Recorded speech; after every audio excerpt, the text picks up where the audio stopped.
This is Rebecca. I am your favorite career coach, and I'm here to give you some tips around what you need to do when you're building your resume. And the first section that should come is called the executive summary. So I'm going to tell you exactly what you put in there. And that's kind of you in a nutshell. It's kind of your pitch. It's what you will use to answer questions like, tell me about yourself, tell me about you, a summary of your skills. This is what it is. I'm going to teach you how to build that up. So the first thing you want to put there is the years of experience that you have. How many years did you accumulate in whatever industry? And if you're very senior and you don't want to make it clear, so maybe you skip that and you don't necessarily add the years of experience. But if you want to look a bit more senior, I think it's important to highlight that and put it in the first line. You're going to build this as a bullet point.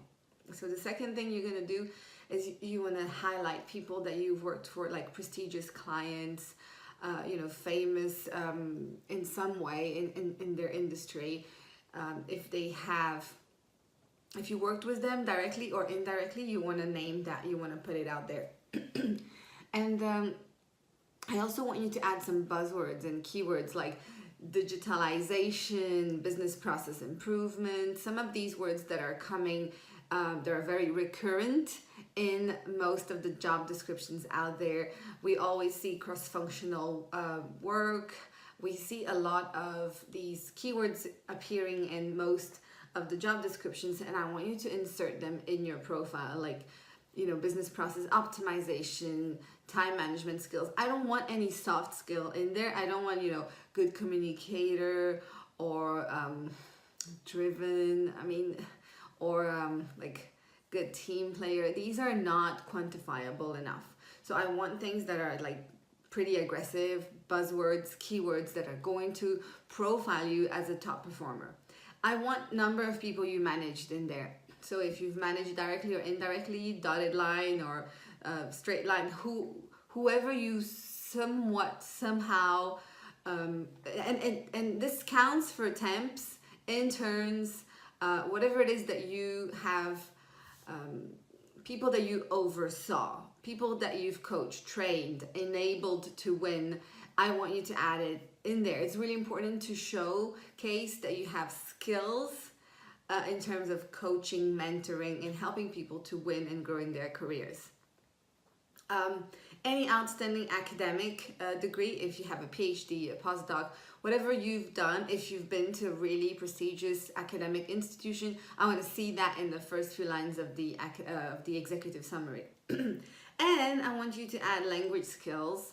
I want you to add any software skill that you think is important for depending on your industry.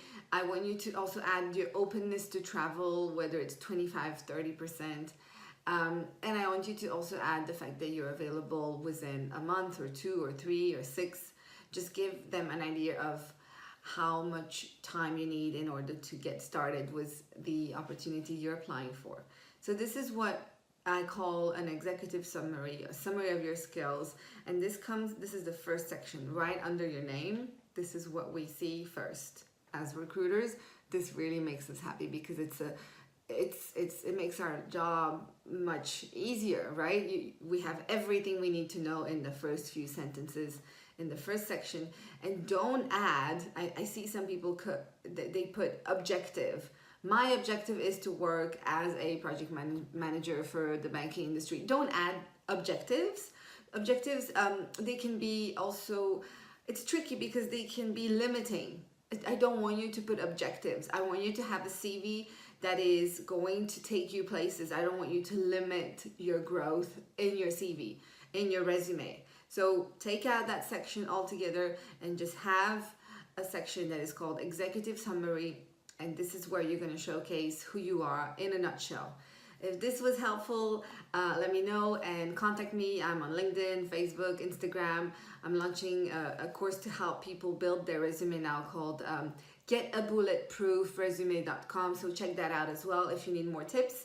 Otherwise, join me on my Facebook career networking group for ladies. It's called Career Networking for Women, and I share tips there daily to help you improve your chances to being hired, because it's all about fostering inclusiveness and diversity in the workplace. Thank you. See you around.